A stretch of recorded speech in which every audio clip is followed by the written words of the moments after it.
Buenos días, alumnos de la Universidad de Ciudad Cuautla, México Internacional Centro de Enlace Puebla, de la licenciatura en Artes. Les doy la bienvenida a la materia Sociología del Arte Semiótica.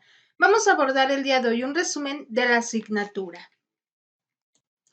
Las metas a alcanzar es que los alumnos conozcan los conceptos claves para poder hacer uso de fenómenos de tipo estético y artístico como material sociológicamente relevante y para poder tener una base de conceptos en estética y teoría de las artes. Del temario abordamos conceptos básicos, la cultura, racionalización y arte, los procesos y agentes de socialización, cultura y sociedad, identidades, grupos y estructuras sociales, así como la educación y desigualdad social, y por último, abordamos conceptos de sociología del arte y semiótica en el arte.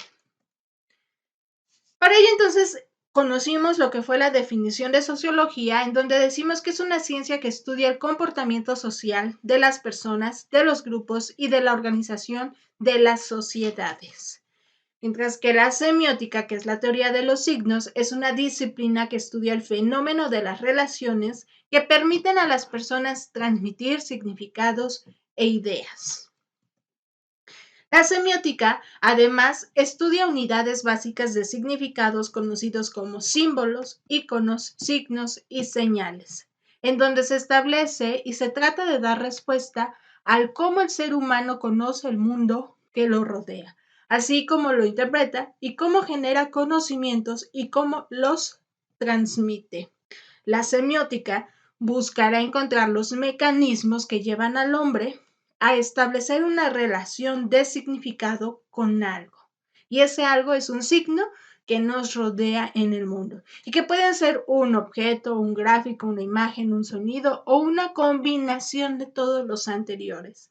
De tal forma que al volver a entrar en contacto con ese signo, nuestra mente recordará el significado con el que se ligó desde un principio. Entonces, ¿qué es la sociología dentro del arte? Es una disciplina de las ciencias sociales, la sociedad y el comportamiento humano, que estudia el arte desde la metodología basada en la sociología. Y para ello entonces también abordamos lo que fue el marxismo, estos conceptos de Marx dentro de la sociología, en donde el marxismo nos dice que son las luchas de clases, en donde se siguen los modelos amos-esclavos, feudales siervos, ricos pobres, dominadores dominantes, en donde conocemos lo que fue la estructura de la pirámide, la escultura social, en donde sabemos que hay una clase dominante y una clase dominada, que es la que sostiene a la minoría, que es la clase dominante. También Marx nos habló de dos conceptos dentro de su materialismo, que fue el materialismo histórico y el materialismo dialéctico, en donde nos dice que el materialismo histórico son las condiciones materiales que condicionan a nuestra forma de pensar. Es esta relación con la riqueza que define la relación con el mundo. ¿Esto qué quiere decir? Que dependiendo hacia dónde se va enfocada esta materia es cómo se condiciona el pensamiento del ser humano. En cuanto al materialismo dialéctico, nos dice que la materia le da forma a las ideas y no es la conciencia la que determina la vida, sino la vida la que determina la conciencia. ¿Esto qué quiere decir? Que primero se necesita determinar una necesidad para saber cómo se transforma la materia dentro del materialismo de Karl Marx. Ahora bien, también hablamos del arte como forma simbólica, en donde nos dice que esta belleza simbólica, lo divino, no tiene una forma humana, es indirecta y es aproximada. Esta belleza simbólica, la figura es deficiente y no expresa ideas. El hombre parte de la naturaleza y construye una forma a la cual adjudica un significado y se da la utilización del símbolo y este llenará de materialismo todo el arte simbólico. La forma es mayor que el contenido. Para ello, entonces, este concepto de arte se va a analizar de esta forma. El arte sirve para conocer lo que es el hombre y lo que significa el mundo. Y el hombre, desde sus inicios, se ha visto forzado a crear artísticamente. ¿Por qué? Porque nacemos con esa necesidad de expresión. Y el arte es algo que pertenece a la esencia del hombre. Tiene la necesidad de representar o expresar algo. Lo exterior, lo que rodea o lo que tenemos dentro del interior como nuestros sentidos. Y el arte no tiene un sentido práctico. Existe porque vale por sí mismo. No necesita de nada exterior a ello para tener una finalidad práctica que le otorgue un sentido. Y es por eso que, por lo tanto, es una necesidad que el ser humano tiene o le pertenece en su esencia y que le ayuda a comprender mejor su realidad. Y con eso nos remontamos a nuestras edades primitivas en donde no existía una comunicación o una expresión como tal, pero como ser humano tenemos esa necesidad y como personas primitivas encontraron esa forma de poder expresar a través de la pintura arpestre, de los sonidos que aún no se articulaban correctamente y demás. Entonces, por eso nos dice que es la necesidad que tiene el ser humano y que le pertenece a su propia esencia. Para pasar de este concepto a una modernidad cultural y a las esferas sociales, hablamos de dos teóricos importantes que fue Max Weber y Johann Habermas. Max Weber fue un filósofo, un economista, un jurista, historiador, político y sociólogo alemán, considerado uno de los fundadores del estudio moderno de la sociología y la administración pública, mientras que Johann Habermas es un filósofo y sociólogo alemán reconocido en todo el mundo por sus trabajos en filosofía, política, ética y teoría del derecho, así como en filosofía del lenguaje. En el arte del marco de la cultura, George Simmels nos dice que sostenía que la historia estudia el contenido de nuestra experiencia, mientras que la sociología se ocupa de las formas de interacciones entre los humanos. Para hablar de estos símbolos y estéticas, tenemos tres clasificaciones a través de Ernest Cassirer, de Karl Marx y del sistema simbólico, en donde Ernest Cassirer nos dice que se define al ser humano como un animal simbólico. ¿Por qué? Porque todo lo que nos rodea es un signo y a ese signo le vamos a dar un significado y por eso es algo simbólico, porque considera que es el único animal capaz de otorgar un significado a los objetos.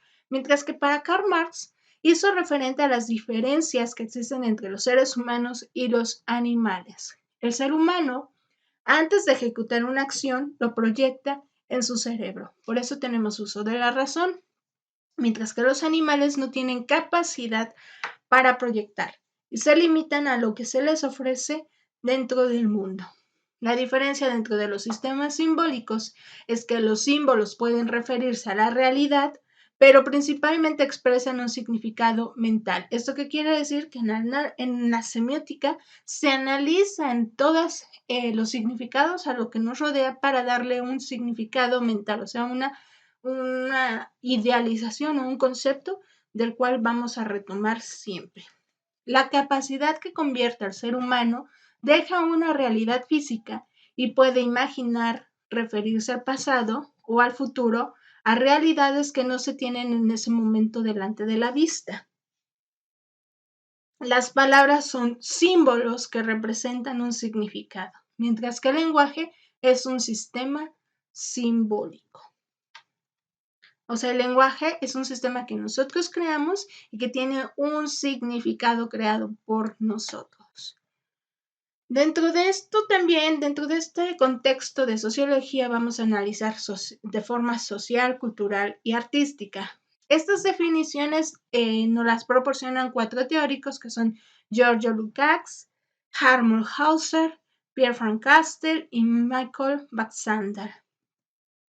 Giorgio Lukács nos dice que la obra de arte refleja la infraestructura económica, las relaciones de producción y las relaciones sociales basadas en su época.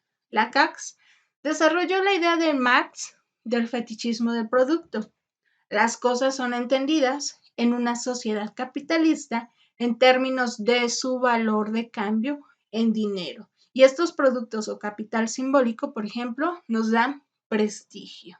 Mientras que para Arnold Hauser, Las formas artísticas y literarias son el reflejo de la escritura sociopolítico contemporánea. Las obras de arte de los tiempos prehistóricos tienen una significación de especial interés para la sociología del arte. No solo es porque dependen en gran medida de las condiciones sociales, sino porque nos dejan ver más clara el arte de épocas posteriores a la relación existente entre los moldes y los moldes sociales y las formas artísticas. Mientras que para Pierre Van Castel, la obra no tiene características en sí misma y en su individualidad, sino que parte de principios sociales para aplicarlos a grupos de obras, que consideran a los artistas como creadores de formas originales. La misión del historiador del arte sería reconstruir a través de los conjuntos de obras las características de un medio y de una época determinada. Para Frank Castel, centra su análisis en el campo de lo visual, o sea, es el arte visual. Y por último, para Michael Baxandar, nos dice que el arte aparece no como misteriosas manifestaciones del genio, sino como el fruto de complejas interacciones entre artistas y patronos, en el contexto de un particular ambiente cultural. Y se ocupa, por ejemplo, del modelo en que los artistas dibujan con sistemas matemáticos como el cálculo. Esta es la forma en la que nosotros analizamos el arte. Por último, vamos a hablar de los procesos y agentes de socialización, en donde nos dice que los tipos de socialización se van a clasificar en primaria, secundaria y terciaria. Los agentes socializadores son las instituciones, grupos, asociaciones y organizaciones que directamente o indirectamente contribuyen al proceso de la socialización. Recordemos estas tres clasificaciones que son primaria, secundaria y terciaria, en donde nuestros agentes socializadores para la primaria son el núcleo más cercano, que es la familia. En la secundaria decimos que es el núcleo que surge a partir de la familia, como son la escuela, los amigos, el trabajo, la religión, los medios de comunicación, entre otros. Decimos que estos procesos de socialización se dan principalmente con primaria y secundaria y puede darse una tercera que es la terciaria. ¿Cuándo se da esta tercera? Cuando se requiere de una reeducación social, una inserción social. Esto es cuando se cometen actos que no van de acuerdo a las conductas o reglas sociales y se requiere de una reeducación. Por ejemplo, hablamos de agentes sociales como médicos, psicólogos, terapeutas y demás. Cuando existe una conducta no apta dentro de la sociedad. Ahora hablemos de la diversidad cultural, donde nos dice que existe una variedad o multiculturalismo de un grupo, organización o religión. Hay una interacción entre dos o más culturas de un modo horizontal y sinérgico. ¿Esto qué quiere decir? Que se estudia o se trata de la misma forma, igualitaria. Incluye las distintas estructuras sociales como los sistemas de creencias y culturas y estrategias de usos y costumbres para adaptarse a situaciones de la vida en diversas partes del mundo. Esta diversidad social, cultural es una aceptación de las diversas etnias en escuelas, organizaciones, empresas, barrios o ciudades, o sea, en todo lo que nos rodea socialmente y que implica el trato imparcial o justo a cada grupo étnico. Aquí, para que exista esta diversidad cultural, no se tiene que hacer separaciones culturales de ningún tipo. Se tiene que incluir todo para que se dé esta diversidad cultural. ¿Qué es el etnocentrismo? Recordemos que es una visión del mundo en el que un grupo se toma como el centro de todo y todos los demás están pensados y sentidos a través de sus valores, modelos y su definición de lo que es la existencia. Hay una actitud del grupo, raza o sociedad que presupone su superioridad sobre los demás y hace de la cultura propia el criterio exclusivo para interpretar y valorar la cultura y los componentes de esos otros grupos, razas o sociedades. Recordemos que un ejemplo de etnocentrismo fue en nuestra conquista, en donde hubo una raza que se consideró superior e impuso sus creencias, sus tradiciones a una cultura que consideraba inferior. Este es un ejemplo de etnocentrismo. En cuanto a grupos sociales, nos dice que es un conjunto de individuos, o sea, más de dos individuos, que desempeñan un rol social dentro de una sociedad. Esta parte de rol social quiere decir que tienen características definidas y este conjunto puede ser fácilmente identificado, tiene formas estructuradas y es duradero. ¿Por qué? Porque siguen las mismas reglas.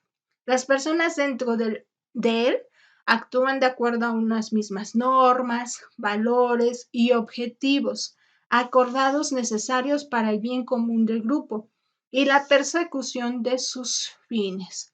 Dentro de estos grupos sociales se pueden definir a partir de una serie de variables en el nivel económico, laboral, educativo, político, religioso y demás. O sea, esta diversidad de grupos sociales depende de la temática como lo económico, lo laboral, lo educativo y demás. Hay una diversidad, pero estos conjuntos de individuos tienen las mismas características sociales de pensamiento y de ideología para convivir entre ellos, tienen una afinidad. Si hablamos de etnia social, nos referimos a las comunidades humanas que comparten un conjunto de rasgos de tipo sociocultural, al igual que afinidades raciales. Los grupos étnicos tienen un origen común, así como una historia y una tradición que los une como pueblos. O sea, esta parte de etnia va dirigida a su historia y a sus tradiciones. Es diferente a la diversidad social. Transmiten estas historias y estas tradiciones se transmiten de generación en generación, como lo son el lenguaje, las costumbres, los usos, los valores, las creencias y las instituciones, así como el conjunto de expresiones artísticas que forman parte de su acervo cultural.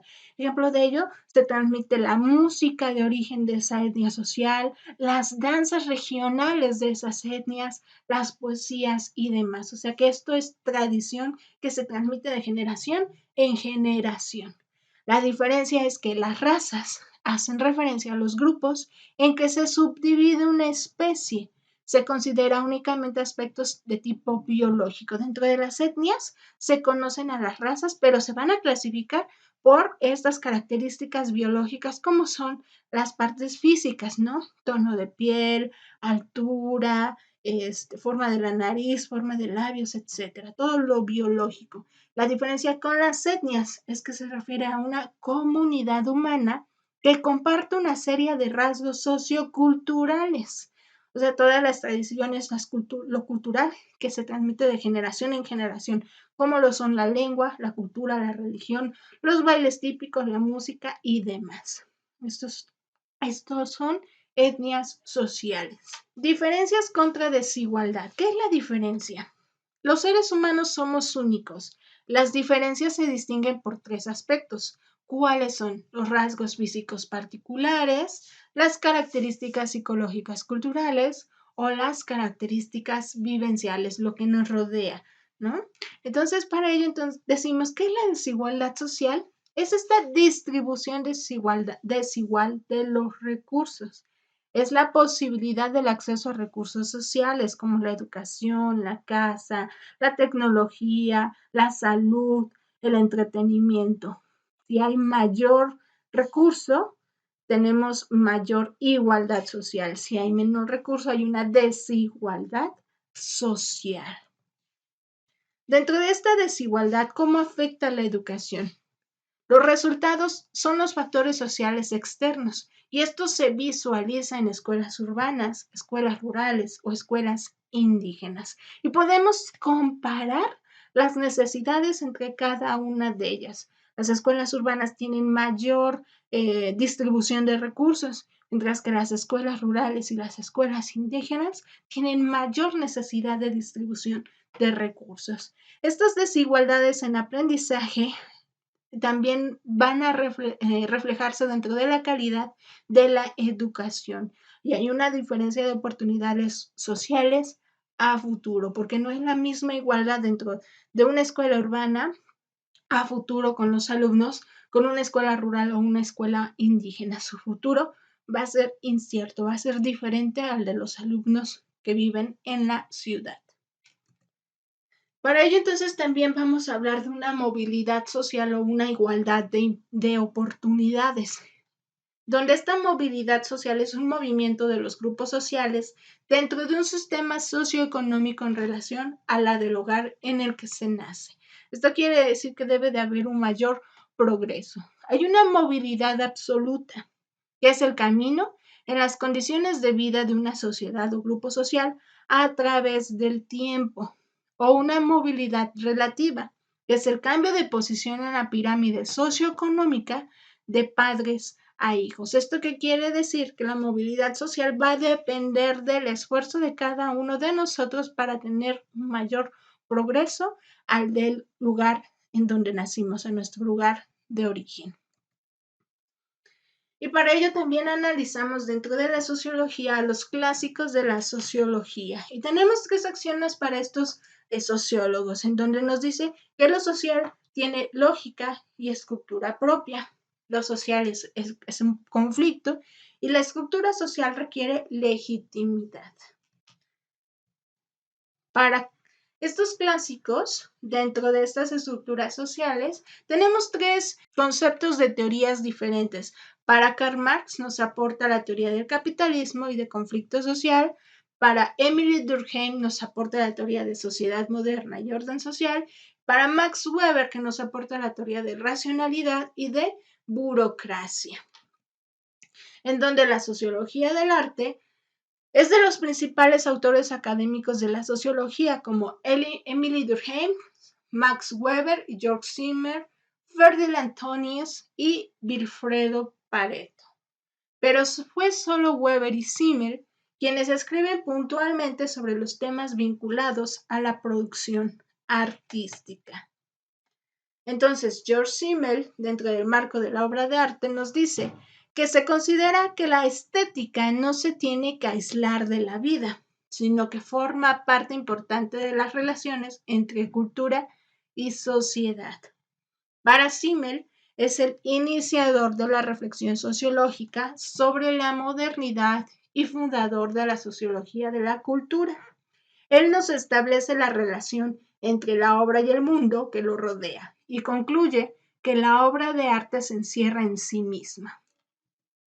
Mientras que para Pierre Bourdieu, el arte como sociedad, el trabajo de Bourdieu considera el arte y la sociedad ni el arte en la sociedad, sino el arte como una sociedad, y se interesa por el funcionamiento del entorno artístico, sus agentes, sus interacciones y su estructura interna. Mientras que para Howard Becker, dentro del mundo del arte y de la cultura de masas, nos dice que es un sociólogo que aporta la idea del arte como un fruto de una acción colectiva, o sea, por una acción de la sociedad. Desarrolla una idea del análisis de las estructuras de colaboración que hacen posible al arte y que denominan mundos del arte. Y tiene la teoría de la producción artística como el resultado de las acciones que tienen lugar dentro de un sistema complejo en el que interactúan numerosos agentes. Con esto cerramos lo que fue sociología y ahora vamos a hablar de semiótica. La semiótica es una disciplina encargada del estudio de los signos. Esto quiere decir que es aquello que se emplea para representar una idea o un objeto diferente de sí mismo.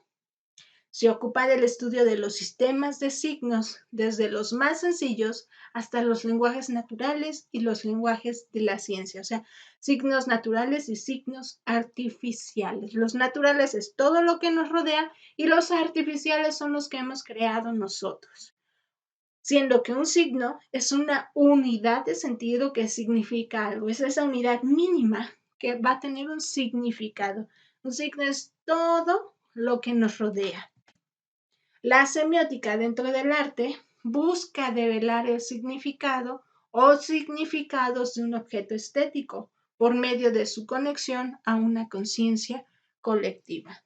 viendo este cuadro de la Mona Lisa como algo más allá de su materialidad para identificarlo como un signo. Alex Potts nos dice, analizando esta obra de la Mona Lisa, que como signo podemos preguntarnos quién era la mujer que posaba para esta obra, qué representaba, cuáles eran sus sentimientos, sus emociones, para plasmarlos de esta forma en esta obra. Entonces, todos estos signos que nos denotan diversas preguntas es cómo la semiótica va a analizar a las diversas obras de arte.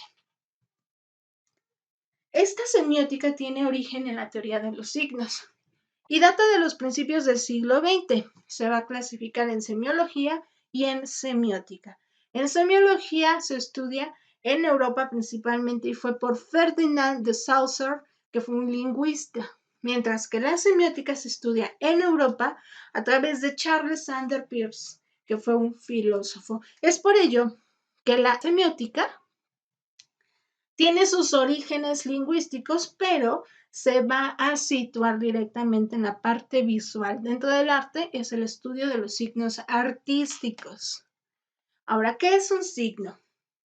El hombre puede hacer que todo elemento de la realidad se convierta en un signo y le proporcione información desde la organización cultural de las experiencias y percepciones hasta los gestos, adornos, vestimentas y objetos que nos rodean.